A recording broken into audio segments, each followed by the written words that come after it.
പരിശുദ്ധമായ ബദറിന്റെ രണാങ്കളത്തിൽ പരിശുദ്ധ ഇസ്ലാമിന്റെ പ്രഥമ ധർമ്മ സമരമാണ് ബദർ. അങ്കുലി പരിമിതമായ സ്വഹാബാക്കൾ മാത്രമാണ് പരിശുദ്ധ ഇസ്ലാമിലേക്ക് കടന്നു വന്ന സ്വഹാബത്ത്. അല്ലാഹുവിനെ പരിചയമില്ല, പരിശുദ്ധ ഇസ്ലാമിന്റെ നിയമങ്ങളെ പരിചയമില്ല.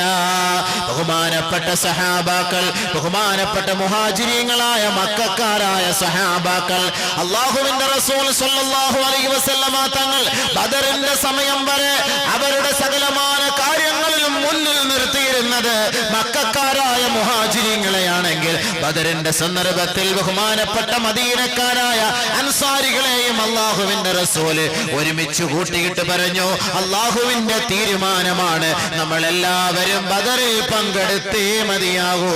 ആരും അതിൽ നിന്ന് പിന്തിരിഞ്ഞു പോകാൻ കഴിയില്ല. അവരുടെ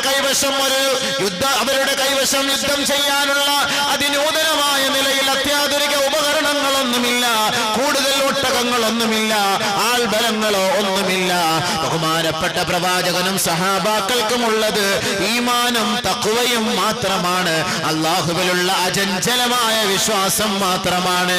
പക്ഷേ പരിശുദ്ധ പ്രവാചകനോട് അല്ലാഹുവിന്റെ തീരുമാനമാണ്, പോകൂ നബിയേ, ബദറിലേക്ക് പോകൂ നബിയേ, നിങ്ങളുടെ കുറഞ്ഞ സഹാബാക്കളെയും വിളിച്ചുകൊണ്ട് പോകൂ നബിയേ, ആ ബദറിൽ പോയി നിങ്ങൾ സ്വാധീനിക്കാൻ പരിശ്രമിക്കൂ നബിയേ.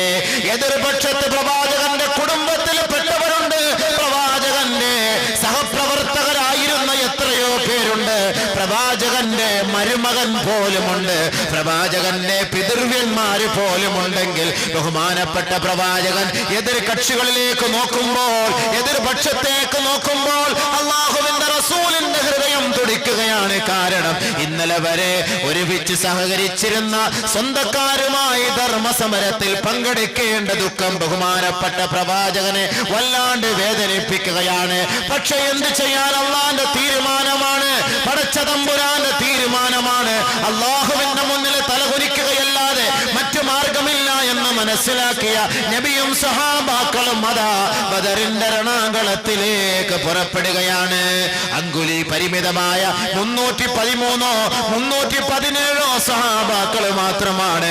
അവരുടെ കൈവശമുള്ളത് 1 2 3 തുരുമ്പ് പിടിച്ച വാളുകൾ മാത്രമാണ്. അശ്വാരൂഢന്മാരൊന്നുമില്ല, വീരന്മാരോ വീരശൂര പരാക്രമികളോ ഒന്നുമില്ല, അത്യാധുനിക ഉപകരണങ്ങളൊന്നുമില്ല.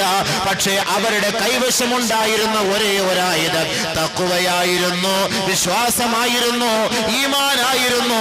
പടച്ച തമ്പുരാനെ മാത്രമേ ഭയപ്പെടുകയുള്ളൂ എന്ന വിശ്വാസദാർഢ്യം മാത്രമായിരുന്നു ആ നബിക്കും സഹാബാക്കൾക്കും ഉണ്ടായിരുന്നത്. ബഹുമാനപ്പെട്ട നബിയും സഹാബാക്കളും അതാ ബദറിന്റെ രണാങ്കളത്തിലേക്ക് എത്തുകയാണ്. സഹാബാക്കളോട് നബി തങ്ങൾ പറഞ്ഞു, നിങ്ങൾ പോയി വിശ്രമിച്ചോ. എതിർചേരികൾ ഫലഭൂയിഷ്ടങ്ങളായ സമൃദ്ധമായ സ്ഥലങ്ങളെല്ലാം എതിർചേരികൾ കീഴടക്കിയിരിക്കുകയാണ്. ഇവർക്ക് കുടിക്കുവാനോ കുളിക്കുവാനോ വെള്ളമില്ല, കഴിക്കാൻ ഭക്ഷണമില്ല, ആൾബലമോ സ്വന്തക്കാരോ മറ്റാരുമില്ല. ബഹുമാനപ്പെട്ട പ്രവാചകൻ സഹാബാക്കളോട് പറഞ്ഞു, നിങ്ങൾ വിശ്രമിച്ചോ. അല്ലാഹുവിന്റെ റസൂലത പാതിരാ സമയത്ത് ഒരു ചെറിയ തുണിയും എടുത്തുകൊണ്ട് ബദറിലേക്ക് വിരിച്ചിടുകയാണ്. അല്ലാഹുവിന്റെ ദർബാറിലേക്ക് നമസ്കരിക്കാൻ കൈകൾ ഉയർത്തി നമസ്കരിച്ചുകൊണ്ട് സുജൂദിൽ കിടന്നുകൊണ്ട് കണ്ണുനീരൊലിപ്പിച്ച് പൊട്ടി കരയുന്ന പുന്നാര ഹബീബായ തങ്ങളെ വിദൂരത്തിൽ മാറി നിന്നുകൊണ്ട് എത്രയോ സഹാബാക്കൾ നോക്കി കാണുകയാണ്. അല്ലാഹുവിന്റെ റസൂൽ പൊട്ടിക്കരയുകയാണ്. പടച്ച തമ്പുരാന്റെ മുന്നിൽ തഖ്വയിൽ അധിഷ്ഠിതമായ ഇബാദത്ത് കാഴ്ചവെച്ചുകൊണ്ട് പടച്ച തമ്പുരാനെ വശീകരിക്കുവാനും അവനെ സ്വാധീനിക്കുവാനും നബി തങ്ങളെ തയ്യാറെടുത്തപ്പോൾ ബഹുമാനപ്പെട്ട പ്രവാചകൻ അതാ സുജൂദിൽ നിന്ന് തല ഉയർത്തിയപ്പോൾ അല്ലാഹുവിന്റെ റസൂൽ സന്തോഷിക്കുകയാണ്. പടച്ച തമ്പുരാന്റെ വിളിക്കുത്തരം നൽകാൻ ഈ ചെറിയ സംഘത്തെയുമായി ഈ ബദറിന്റെ രണാങ്കളത്തിലേക്ക് എത്തിയിരിക്കുകയാണ്. അല്ലാഹുവേ, പടച്ചവനെ, നിന്റെ തീരുമാനമാണ് ഞങ്ങൾക്ക് വലുത്. ആൾബലം ഞങ്ങൾക്ക് പ്രശ്നമല്ല, ഞങ്ങളുടെ ന്യൂനപക്ഷവും ഞങ്ങൾക്ക് പ്രശ്നമില്ല, ഞങ്ങൾക്ക് ആയുധങ്ങൾ കുറഞ്ഞു പോയതിലും ഞങ്ങൾ ഭയപ്പെടുകയില്ല. നിന്റെ തീരുമാനമാണ്. നിന്നെ ഭയപ്പെടുക എന്നതാണ് ഞങ്ങൾക്ക് ഏറ്റവും പ്രാധാന്യം അർഹിക്കുന്ന വിഷയം. അതുകൊണ്ട് തമ്പുരാനെ, ഈ കുറഞ്ഞ സംഘത്തെ എന്നാണ് നീ നശിപ്പിച്ചു കഴിഞ്ഞാൽ നാളെ നിനക്ക് വേണ്ടി സുജൂദ് സമർപ്പിക്കാൻ ഈ ലോകത്ത് ഒരു നെറ്റിത്തടവും ഉണ്ടാവുകയില്ല അല്ലാ. അതുകൊണ്ട് നീ സത്യത്തെ കാലത്തും നിലനിർത്തേണമേ തമ്പുരാനെ എന്ന് ബദറിന്റെ രണാങ്കളത്തിൽ കിടന്നുകൊണ്ട് പാതിരാ സമയത്ത് പൊട്ടി പൊട്ടി കരഞ്ഞുകൊണ്ട് ലോകത്തിന്റെ ഗുരുവര്യരായ മുഹമ്മദ് മുസ്തഫ സല്ലല്ലാഹു അലൈഹി വസല്ലമ തങ്ങൾ ദുആ ചെയ്തപ്പോ അല്ലാഹു സുബ്ഹാനഹു വ തആല ആകാശ ലോകത്തു നിന്നും പടച്ചവന്റെ ഭാഗത്തു നിന്നും അതാ ആയിരക്കണക്കിന് മാലാഖമാരെ ബദറിലേക്ക് ഇറക്കി വിട്ടുകൊണ്ട് ബഹുമാനപ്പെട്ട നബിയെയും സഹാബാക്കളെയും ആയിരങ്ങളുടെ മുന്നിൽ അല്ലാഹു സുബ്ഹാനഹു വ തആല വിജയത്തിന്റെ വെന്നിക്കൊടി പാറിപ്പിച്ചുവെങ്കിൽ അതിന്റെ ഒരേ ഒരു ഉദാഹരണം, ഒരേ ഒരു ഉപാധി, ഒരേ ഒരു ഉപകരണം, ഒരേ ഒരു ആയുധം തഖ്വ മാത്രമായിരുന്നു. തഖ്വ. വലഖദ് നസറകുമുല്ലാഹു ബിബദരിൻ വഅൻതും അദില്ല. നിങ്ങൾ ന്യൂനപക്ഷമായിരുന്നപ്പോൾ, നിങ്ങൾ ആൽബലമില്ലാതിരുന്നപ്പോൾ, നിങ്ങൾക്ക് ഒരു കഴിവുമില്ലാതിരുന്നപ്പോൾ, വഅൻതും അദില്ല, നിങ്ങൾ ന്യൂനപക്ഷവും നിങ്ങൾ നിന്ദ്യരുമായിരുന്നപ്പോൾ നിങ്ങൾക്ക് നാം വിജയം നൽകിയില്ലേ ബദറിൽ? എവിടുന്ന് കിട്ടി? അതാണ് തഖ്വയിൽ അധിഷ്ഠിതമായ ജീവിതം നബിയും സഹാബാക്കളും നയിച്ചപ്പോൾ അന്നജാതു മിനശ്ശദാഇദ്, കാഠിന്യങ്ങളിൽ നിന്ന് അല്ലാഹുവിന്റെ രക്ഷ അവിടെ ഓടിയെത്തി. ഒരുപാട് ഉദാഹരണം, ലൂത്ത് നബി, ഹൂദ് നബി, സ്വാലിഹ് നബി, ഇബ്രാഹിം, ഒരുപാട് പേരുടെ ഉദാഹരണം ഞാൻ പറഞ്ഞു തരാൻ കഴിയും, പക്ഷേ സമയമില്ല. അതുകൊണ്ട് ആ ഭാഗം ക്ലോസ് ചെയ്യാം. നിങ്ങൾ മനസ്സിലാക്കേണ്ടത്, നിങ്ങളും പേടിക്കണ്ട. അപ്പൊ നമ്മൾ ഓർക്കും ഇത് നബിക്കും സഹാബാക്കളും കിട്ടിയില്ല, നമുക്ക് ഇതൊന്നും കിട്ടൂലേ. പോയി. നബിക്കും സഹാബാക്കൾക്ക് ഇറക്കി അതേ ഖുർആനാ നമുക്കും അല്ലാഹ് ഇറക്കി തന്നത്. നമുക്കിപ്പോ വേറെ വല്ലതും ഉണ്ടോ? ആയത്തുണ്ടോ ഉസ്താദേ? നബിക്ക് സഹാബാക്കൾക്ക് ഇറക്കിയത് തന്നെ. അന്ന് ഒരു ബദറേ ഉള്ളൂ. ആ ബദറ ഇന്ന് നമ്മൾ അനുസ്മരിക്കുന്നത്.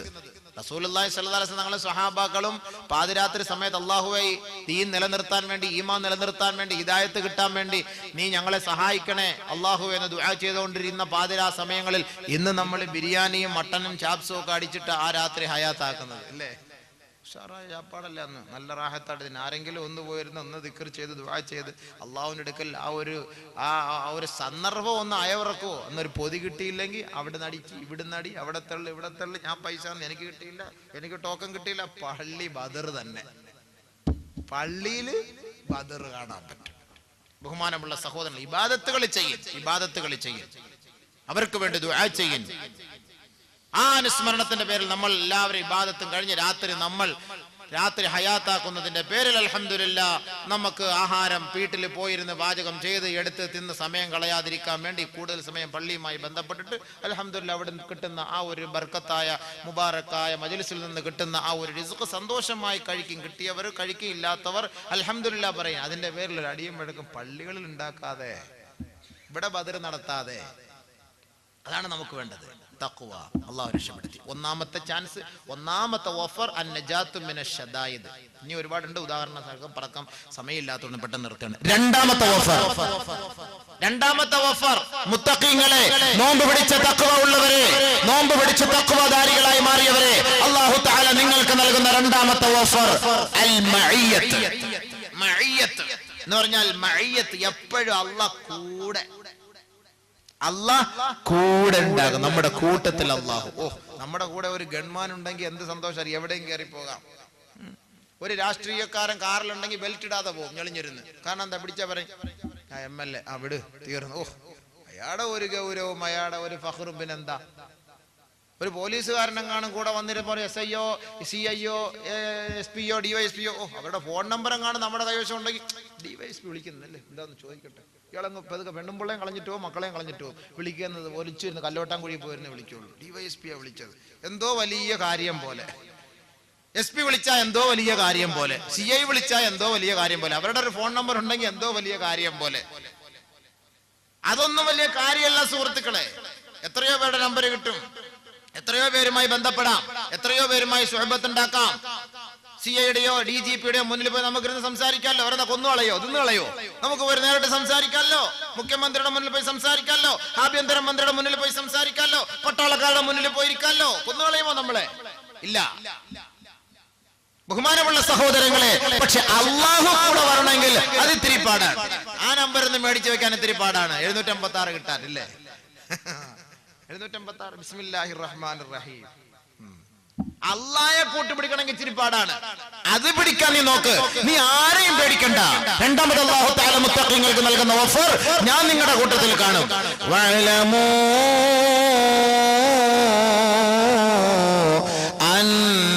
അന്നല്ലാഹ മഅൽ മുത്തഖീൻ.